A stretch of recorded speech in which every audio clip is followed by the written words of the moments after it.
Qu'elle soit salée comme les mers et océans, ou douce comme celle des fleuves, des cours d'eau, des lacs, l'eau est partout.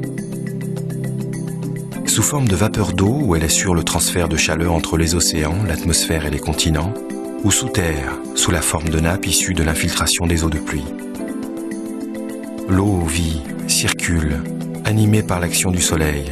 Née de l'humidité des sols sous l'action de la chaleur, elle revient sous forme de pluie. 2/3 revient en atmosphère, 1/4 ruisselle et retourne au cours d'eau, et 1/10 s'infiltre durablement. L'homme a besoin d'eau pour vivre, cultiver, produire, bâtir. Il a besoin d'une eau pure, d'une eau en quantité. Nous devons responsabiliser notre consommation, mieux gérer la qualité des eaux qui reviennent au cycle de la nature. Utiliser le meilleur de la technologie. Aujourd'hui, l'eau a besoin de nous.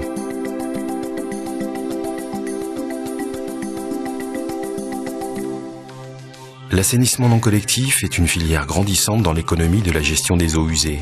Développement de l'habitat, expansion périurbaine, contraintes d'autonomie, ce type d'assainissement concerne désormais 18 millions de Français. Cette gestion autonome des eaux usées est régie par un cadre réglementaire qui fixe une obligation de moyens contrôlée par des professionnels. Christine Bérard, géologue expert, nous précise les cas d'application de l'assainissement non collectif. Il existe 2 types d'usagers. L'usager raccordé au réseau collectif, donc qui ne va pas se préoccuper de la gestion de ces eaux usées, ce que l'on appelle les effluents, puisque bon, ça part via le tuyau directement à la station d'épuration.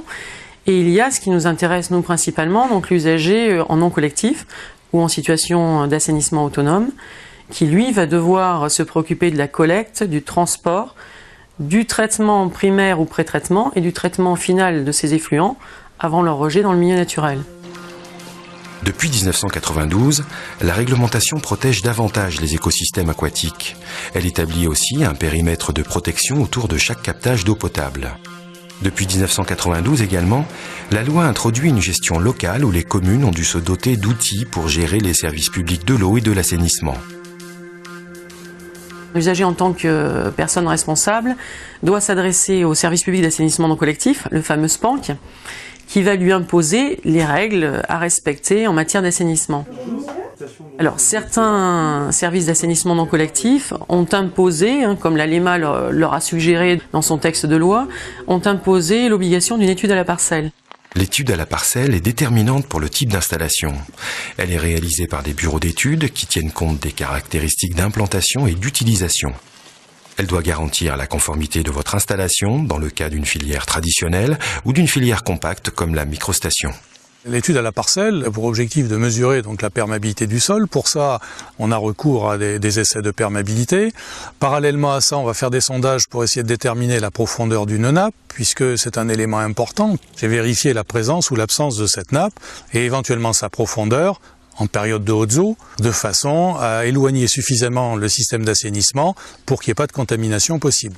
Ben ça va, ça marche. Quelle profondeur là ? Alors on est à 80 cm. 80 ? Ouais. Alors une installation d'assainissement non collectif, elle est dimensionnée à la fois en fonction des caractéristiques de la parcelle, des caractéristiques du sol sur lequel on va l'installer, de l'environnement, s'il y a une rivière à proximité, s'il y a un plan d'eau, et aussi de la maison qu'elle va desservir, en fonction notamment de la capacité d'accueil de cette maison. Et il est bien évident que demain, si on change les caractéristiques de la maison, forcément la filière d'assainissement sera modifiée d'autant. Donc la connaissance du projet est importante, de manière à définir la fréquentation maximum qui peut être accueillie dans la maison, et ensuite définir le volume d'effluents journalier qui sera rejeté, et donc par voie de conséquence, le dimensionnement de la filière qui devra le traiter.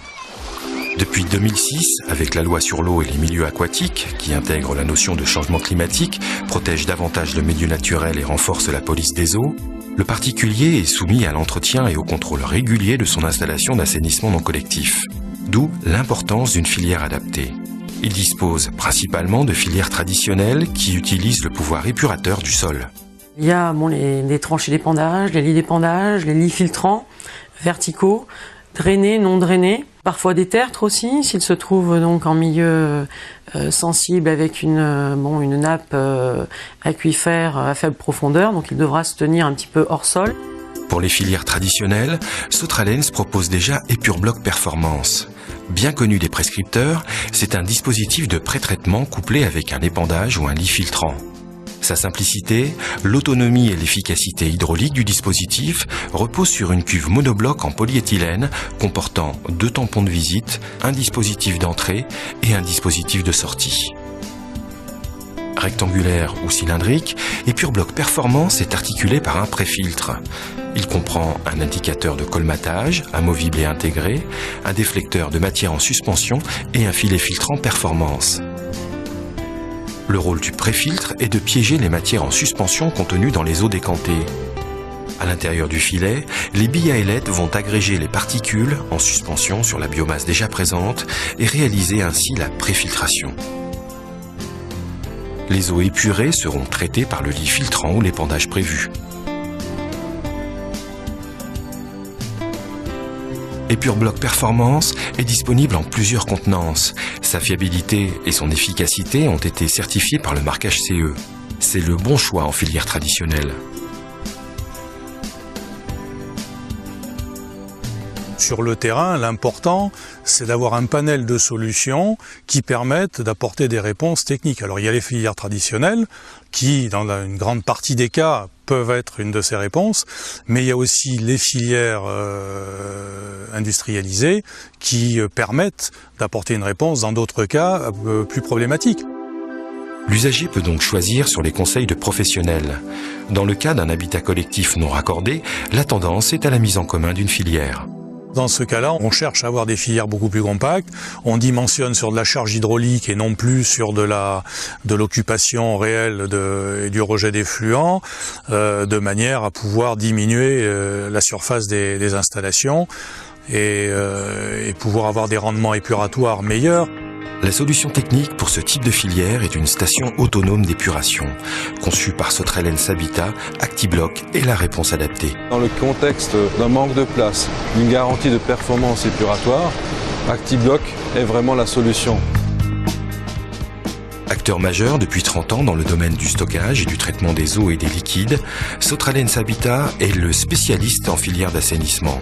La conception d'ActiBloc a été l'occasion de conjuguer les constats de terrain et l'apport du meilleur de la technologie. L'attente effective de nos clients, c'est avant tout une performance garantie, une simplicité de fonctionnement, une fiabilité dans la durée et la périodicité des vidanges. Aller au-devant des attentes du marché et anticiper sur les réglementations nationales ou européennes ont conduit Sotrel Habitat à intégrer très tôt une démarche de certification volontaire. Cela permet d'obtenir l'agrément des réglementations et de garantir la qualité de ses produits par la communication des résultats. ActiBloc est soumis à la directive européenne des produits de la construction. Comme toutes les directives, celle-ci fixe des règles que les États membres doivent intégrer dans leur législation nationale. La référence normative du domaine est le marquage CE, un marquage européen obligatoire en France dès juillet 2009 pour ce type de filière. Ce marquage prévoit plusieurs volets de certification. Son obtention est un véritable cahier des charges pour l'industriel. La première partie, c'est une évaluation de la cuve proprement dite, une évaluation du comportement structurel de la cuve. Cette évaluation se fait suivant la norme 12566 partie 1, qui concerne donc spécifiquement le comportement structurel. La deuxième partie se fait donc suivant la norme 12566 partie 3, qui est une évaluation de l'efficacité de traitement de la microstation. ActiBloc a été testé au Centre scientifique et technique du bâtiment de Nantes. La norme 12566 partie 3, celle qui nous intéresse pour la microstation ActiBloc de Sotrel, elle a été rédigée dans le cadre des travaux de normalisation qui sont dynamisés par la directive des produits de la construction qui a instauré le marquage CE obligatoire pour les produits de la construction. L'industriel installe son appareil sur cette plateforme dans les conditions qu'il recommande dans ses notices d'installation et de mise en œuvre. Et le CSTB ensuite procède à l'essai dans les conditions fixées par la norme. Garantir la réglementation en eau usée, maîtriser les différentes phases de l'essai et réaliser les analyses biochimiques pour déterminer le rendement épuratoire, le CSTB a mis à l'épreuve ActiBloc pendant 42 semaines. Une durée normalisée pour permettre une apparition naturelle des bactéries et respecter les différentes phases de la vie de l'appareil. On va simuler des surcharges qui correspondent à l'arrivée d'amis dans une maison. On va simuler des arrêts d'alimentation qui correspondent à un départ en vacances. On va simuler des pannes électriques parce que, bon, il n'y en a pas beaucoup, mais il y a quand même des pannes électriques. On va simuler tout un tas d'accidents de l'alimentation en eau usée pour voir comment réagit l'appareil et pour pouvoir définir globalement des performances représentatives. On va, sur une journée, faire un prélèvement à l'entrée de la station, à la sortie de la station, et la différence de concentration ou de charge organique entre l'entrée et la sortie va nous donner le rendement d'épuration, c'est-à-dire tout ce que la machine a gardé en elle-même.